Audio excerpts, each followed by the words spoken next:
Stick Dog Wants a Hot Dog by Tom Watson. Chapter 3. What is a frankfurter? They heard a single small bell. Karen asked, "What's that jingling sound?" Poo-Poo answered immediately, "Woohoo, it's Santa, it's his sleigh, reindeer, jingle bells, doggy treats for everybody, woohoo." Poo-Poo, said Stick Dog. "Yes?" "It's June 20th. "So," said Poo-Poo. He was very distracted and was barely listening to Stick Dog at all. He was looking up at the sky, swinging his head back and forth, looking for Santa and his reindeer. "So what?" Christmas is in December," said Stick Dog. "You know, December 25th, when it's all cold and snowy, and the humans have pine trees and lights up all over the place." Poo-Poo looked down at the ground. It sort of looked like he expected there to be snow all the way up to his knees. "It's not winter, is it?" Poo-Poo whispered, and looked glum. Then his voice grew louder, and he smiled a little bit. Maybe Santa made a mistake. "Does Santa ever make mistakes?" Stick Dog asked, in the kind of way like everybody already knew the answer because it was so obvious. "No," said Poo-Poo. Then he whispered, "He never does." While Poo-Poo was hanging his head, the other dogs took turns guessing what it could be. Karen said, "I think I know what that sound is." "What is it?" Stick Dog asked. "It's a giant flying cuckoo clock. Some of those things jingle. Maybe the little bird that pops out of the door and rings the bell when the hour changes has taken over the clock. And maybe it's flying somewhere above us, jingling its little bell whenever it wants, even if the long hand isn't straight up, meaning it's whatever o'clock. Maybe it's a cuckoo clock revolution." Stick Dog looked at Karen.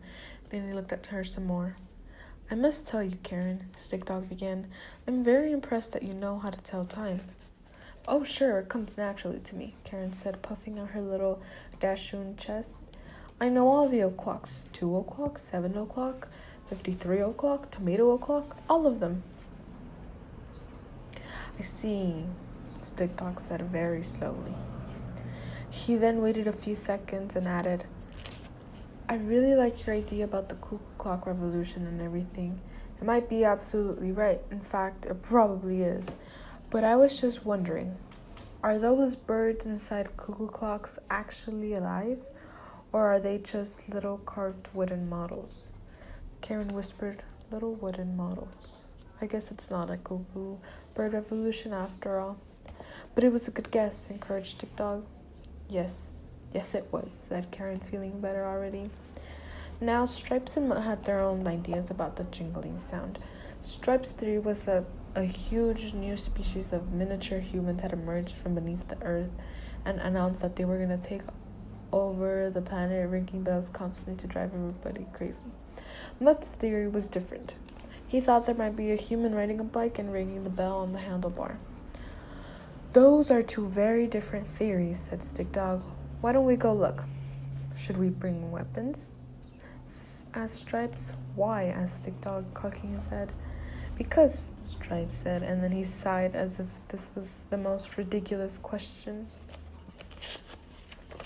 she had ever heard in her entire life. What if the new miniature bell-ringing humans are just over the hilltop? What if they're ready to charge at us with all their bell-ringing strength and ferocity? Don't you think we should have weapons just in case?" Stick Dog considered this question for a moment, then said, "Yes, Stripes, I think that's a great idea.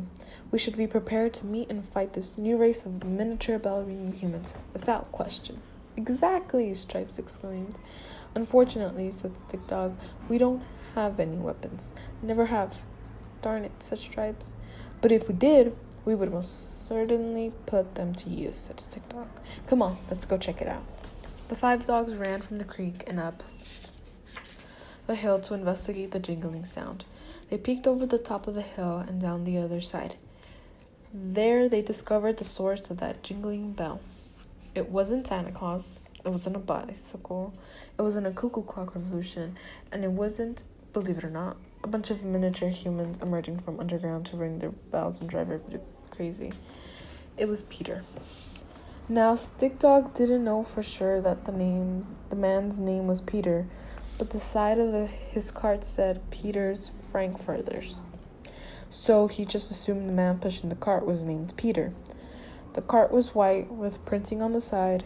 There was an umbrella over the top of it, and it had 4 big wheels. Peter was pushing it and ringing an attached bell. "That's the strangest contraption I've ever seen," said Poo-Poo. "Is it a car, a bike, a wheelbarrow? What?" The 5 dogs peered over the hill and watched the strange man, the strange cart. "What's a Frankfurter?" asked Karen. "I have no idea," said Stick Dog. "Now I know what you're gonna say. You're gonna say, 'Oh yeah, right. The dogs are reading now. They went to school and learned phonics, and they know the alphabet, and they can read everything. Billboards, hot dog cart, encyclopedias. Like I'm gonna believe that.'" Well, come on now. These dogs have been talking the story for a while now. Actually, I've been interpreting for them. If you want to get picky, so if they can talk, they might as well be able to read. And I don't mean to be rude here, but you did agree not to bug me about every tiny detail. Remember? Who knows? Maybe in the next Stick Dog adventure, they'll be in college studying to be engineers, teachers, and botanists. Anyway, they can talk and read, okay? The 5 dogs continued to look over that hill, and every couple of minutes, Peter would ring that bell. Then something happened that explained what Frankfurters were to the 5 friends. A boy came up to Peter and asked him something. They talked for a minute, and the boy gave him $1, and Peter gave him something back. The boy sniffed at it and then took a great big bite and smiled. "What is that?" asked Karen. "That must be a Frankfurter," said Stick Dog. "Can you smell that?" asked Stripes, suddenly licking her lips. "It smells superb malicious."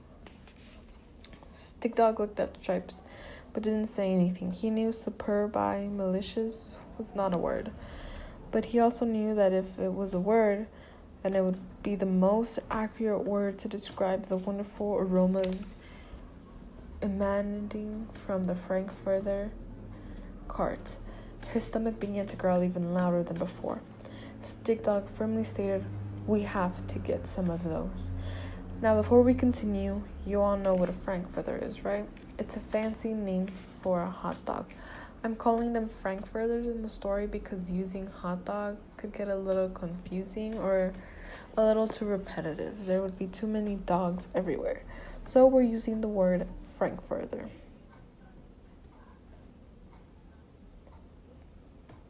And Stick Dog's right. They really are delicious with a little ketchup and mustard. And a nice soft doughy bun, maybe a little cut up dill pickle. Oh. Yeah, that's what I'm talking about. With a sprinkle of salt, maybe just a little shredded cheese on top. Superbi malicious, indeed. "We need a plan," said Stick Dog. It was just then, however, that something caught his eye as he spied the Frankfurter cart as a potential food target. It was a slight movement among the branches of a maple tree. The tree itself was a few houses down the road from where Peter had parked the Frankfurter cart. It was very obvious that Stick Dog had become distracted by what he saw. He continued his thought, but his speech had become monotone and his words came out much slower. "We need a plan to get those Frankfurters." "What is it, Stick Dog?" Matt asked as he stepped closer. He had noticed Stick Dog's change in demeanor. Poo-Poo, Karen, and Stripes noticed as well. There was a sudden nervousness among them. It was quite unusual.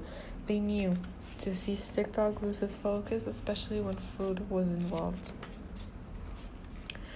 "I saw something in that tree," he whispered. "It's about 4 houses down the road from Peter, the Frankfurter man. The maple tree there by the road." The other 4 dogs instantly turned their heads in that direction. "How far up?" Matt asked. "About 5 or 6 branches from the bottom." He had not stopped staring at the spot on the left side. As everyone calculated this and peered in the specific area, a branch there shook a little, and then the branch below it shook a lot. as if something had moved from one tree limb to another. If it's a squirrel, said Poo Poo, I'll take care of this problem in a jiffy. That maniacal little nutkin doesn't stand a chance with old Mr. Poo Poo on the case. This startled Stick Dog out of his trance. His voice and speech pattern normalized. It's not a squirrel, he said quickly. Stick Dog didn't want Poo Poo charging out of the woods and barking up at that tree. That would definitely put Peter on alert and ruin any chance they had of getting those frankfurters. I saw a strange set of eyes, not a squirrel's eye or a bird's, something different. They all continued to stare at those upper branches, but only for 3 seconds. That's because after 3 seconds, a pair of black eyes poked their way through some maple leaves. There was no doubt what those eyes were staring at. They were staring at the frankfurter cart, and seconds later a narrow gray noise emerged beneath the eyes and began sniffing and twitching. Somebody else is after the frankfurters, whispered Stick Dog. When he said this, the face of their competition revealed itself fully. It's a bandit, yelled Stripes. Shh, said Stick Dog. In rapid succession, the others guessed the identity of the thing in the tree. It's a burglar, said Poo Poo. It's wearing a mask. It's a masked madman, guessed. Then Karen said, it's an inchworm. At this, they all turned to their dashing comrade. It's not an inchwood, Karen said Poo Poo. It's way too big. It's black and white and gray, not green, and it's wearing a mask, an evil mask of some sort. No, not in the tree. Here on the ground, on this rock. I love these little guys. The way they move up cracks me up. Look, up and down, up and down, up and down. Just to go to the tiniest distance. I mean, grow some legs, little fella. You know what I mean? Stick Dog stared at Karen only for a minute. She was certainly going to be occupied with that inchworm for a while. He turned to the others. It's not a masked man or a burglar or a bandit. What is it? Miss Stripes and Poo Poo asked in unison. Off to the side, Karen dropped her head lower toward the rock. The others could hear her. Up and down, she giggled. You're really moving now, little Inchy. It's a raccoon, Stick Dog answered, and it has its eyes on those frankfurters just like we do. Poo Poo was surprised. I thought raccoons only came out at night. That's the only time I've ever seen them, confirmed Stick Dog. This one's different, I guess. Must be really hungry. Why, that little scavenger, Poo Poo exclaimed. He was now more aghast than surprised. Just imagine what it's up to. Looking for food wherever he can find it. Stealing it, eating it. What kind of a nasty little beast would act like that? Stick Dog didn't answer, but he did smile a bit to himself. I have a right mind to warn the Frankfurter man about this ring-tailed menace, Poo Poo continued. There was little doubt that Poo Poo was greatly offended by the raccoon's interest in the Frankfurters. It's all right, Stick Dog said in a calming voice. We have a little competition, that's all. It's nothing we can't handle. By this time, the inchworm had made its way off the rock and Karen had rejoined the group. We need a plan to get those Frankfurters, Stick Dog said again. Thankfully, his 4 friends had 4 fantastic plans.